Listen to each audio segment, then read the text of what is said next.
Hello, Internet.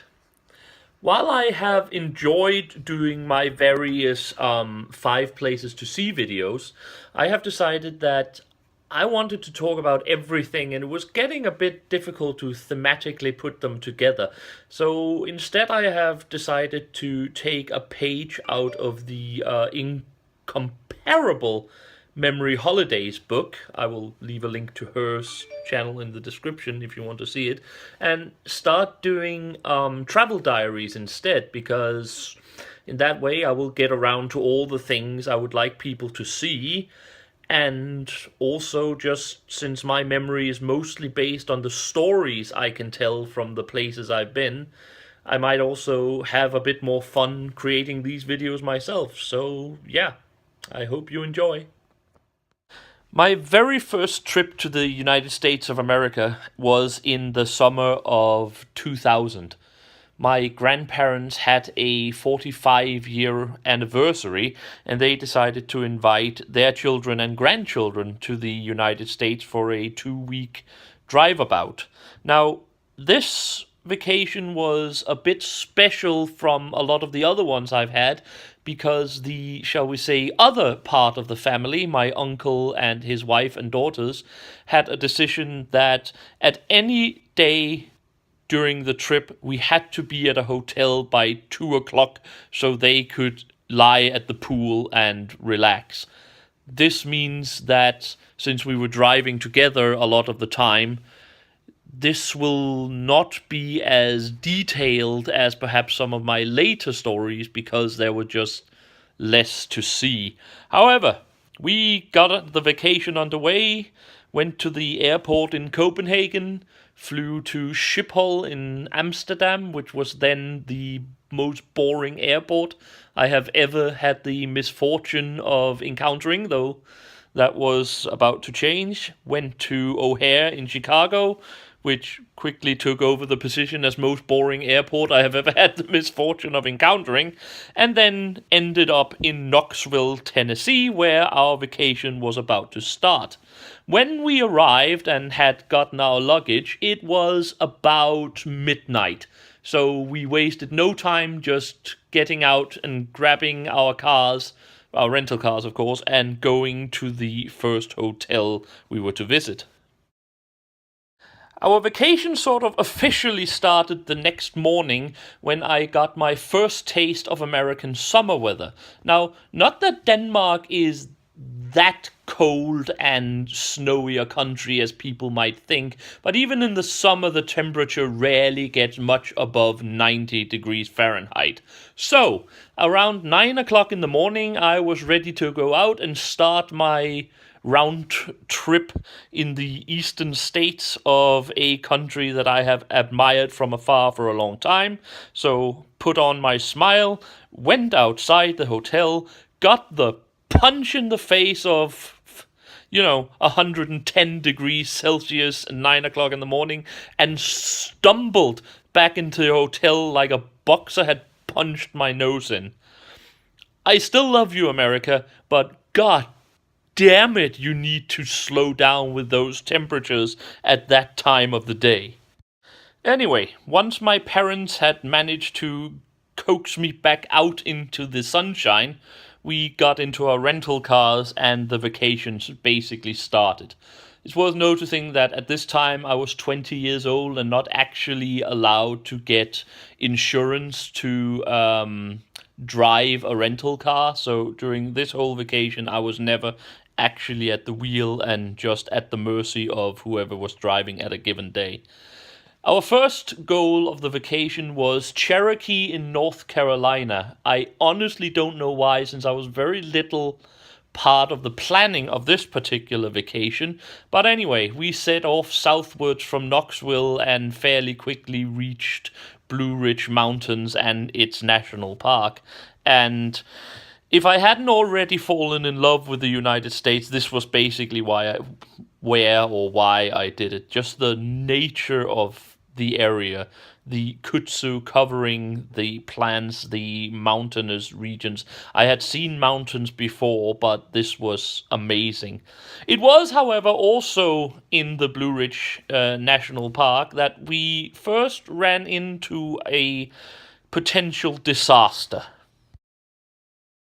We had stopped for a little rest aside a small stream or river, and my grandfather decided that he thought he saw some butterflies down at the riverbanks. So he climbed down from the parking area and went to check it out. And lo and behold, there were these very, very beautiful butterflies, and we all went down there to have a look at them. They were very, very nice. This was also where my grandfather then lost his footing and very nearly fell into the raging torrent of at least an inch of water at that particular area. So naturally, the whole situation was played up quite a bit when we had to tell my grandmother that we very nearly lost her husband to a American river of, at least 2 gallons of water running through every hour during our very first day in America. I still don't know why exactly we went into this whole thing, but it did become a family meme of my grandfather nearly drowning in what was basically a puddle at that particular place. At this time, we decided to take a detour before going to Cherokee and instead went out the other side of the park to Gatlinburg in Tennessee. Gatlinburg, which was so tragically burned in a forest fire last summer. Back then, however, it was our first experience of American tourism traps. Gatlinburg is still actually a fairly interesting city. I would expect, particularly in the winter, where it's a ski resort. It has a Ripley's Believe It or Not museum. It has an aquarium attached to that. Fairly good restaurants and so on and so forth. However, this was back when we were new in America and didn't know exactly how things were working over there. So just the huge amount of fast food places and souvenir stores and so on did give us pause with a thought of, oh God, what have we gotten ourselves into? What is this country? I can't even. Yeah, we were poor Europeans who didn't know any better, and I would like to apologize. I hope my 7 or 8 later trips to America have sufficed to prove that I was not discouraged by this early experience with American culture. At this point, I would like to apologize for the lack of original pictures from that particular trip, but at the time we were not equipped with digital cameras, and many of the pictures taken has either gotten lost or have simply not been scanned into computers in the meanwhile. Anyway, we did take the ski lift up to the top of one of the mountains, and after having, with severe difficulties, fended off a incredibly persistent photographer and picture salesman, who of course wanted to sell us souvenir pictures of our experience in this place, we did get an amazing view over the city of Gatlinburg and the Blue Ridge Mountains. Seriously, if you ever get to Gatlinburg, even if the price for the lift is somewhat expensive, even in the summer, please don't cheat yourself out of the experience of going up there and just taking the panoramic look of both the town and the surrounding mountainsides. Well, after getting a quick lunch at an IHOP in Gatlinburg, which is probably, by the way, the first and only time I've ever eaten at an IHOP. My lactose intolerance kinda make me choose to go elsewhere under normal circumstances. We moved on through the rest of the park to Cherokee. Now, Cherokee is the sort of main city in the Cherokee Reservation, which is not really a reservation, but is the place where the few remaining Cherokees who were not forced on the Trail of Tears remained in their original homelands in the Blue Ridge Mountains. Today it is a absolute complete tourist trap to a degree I cannot even express. There are people walking around with headdresses that even the northwestern or plain Indian tribes wouldn't have touched with a 10-foot pole, and the largest and most impossible to overlook feature of the town is their huge casino. But then again, it gives income to the area, so who am I to judge? The rest of that day was taken up by looking at the cities, visiting the various souvenir stores, and relaxing at the hotel. And honestly, if you ever get to Cherokee, just seeing the city or town is actually fairly nice, because it is a very pretty area. It's a very pretty town as long as you stay away from the Harrah's Casino, which is honestly, well, it's ugly. Again, I have nothing against casinos, but this is just an ugly, ugly building. But stay in the old downtown area, and it's actually a fairly pretty thing with the small river running through the area. At the evening, though, my family got its first shock of the vacation, sort of real shock of the vacation, as we ate at the hotel's restaurant, and we all ordered steaks because we were in America, so you need steaks, and then we wanted to order a few bottles of wine. And yeah, we are tourists, and I cannot tell you the disappointment that we as tourists had when the waiter regretfully informed us that wine was not actually to be had within the reservation.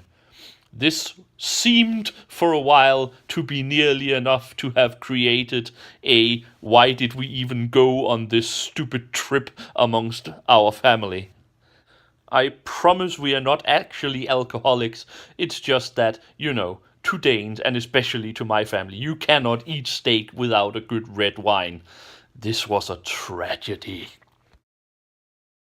The next day, we went to see the Living Museum of Okanalufti right outside the town. This is where the Eastern Band of Cherokees show how the tribe lived around 1700, 1750, just when they started to really get into contact with the white settlers. It's a very interesting area, and I cannot emphasize how much you need to go there.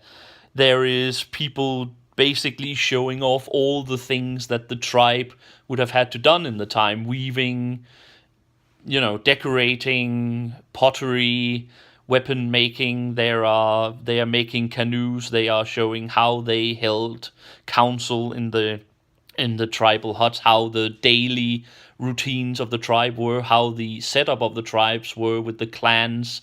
There are showing of ceremonial dances and everything, but unlike the rest of the town, this sort of feels heartfelt. It feels like the rest of the town is meant to get money out of people. This is where the Cherokees show their pride of their culture and their history. It is amazing, and you absolutely must go there, even if you're just passing by. Today, 2016-17, is about $18 for an entrance, and as you walk around for maybe an hour, 2 hours, perhaps even 2.5 hours, it is definitely worth the money if you have any interest whatsoever in Cherokee culture, or just Indian culture as it is. The local museum of the Cherokee Indian is also well worth a visit. However, since I did not go there on this first trip, I will return to it when we get around to the trip where I was there with my father in 2012. However, I cannot again say this enough. Okanalufti, go there. It's amazing. This was also the day, however, where sadly several members of the other half of the family, that means my uncle and aunt and their 2 daughters with assorted boyfriends, started getting some sort of stomach virus. So they mainly had to remain in the hotel for that particular day, and while the rest of us just honestly walked around laughing a bit at the tackiness of the rest of Cherokee. But the day eventually wound down, and we started getting ready for the next few days, which would bring us down to Charleston in South Carolina. This is where I will leave off for now and take off again next time with that tale. That's it. I hope you enjoy this first tale of Tim's American road trip adventures. If you like this particular style, I am very happy because I have no intention of stopping doing them. I apologize again for the lack of picture quality, but as I said, we don't really have any original pictures from this trip, so it'll be mostly sort of mood pictures taken on various trips. They are all ours still. Like I said, next time we will go to Charleston, South Carolina, and our adventures in the South. After that, we shall finish off eventually this trip by moving to Washington, D.C., and Gettysburg, and then down through Virginia and back to Knoxville. After that, we shall, of course, move on to my other stories that I had from my various trips.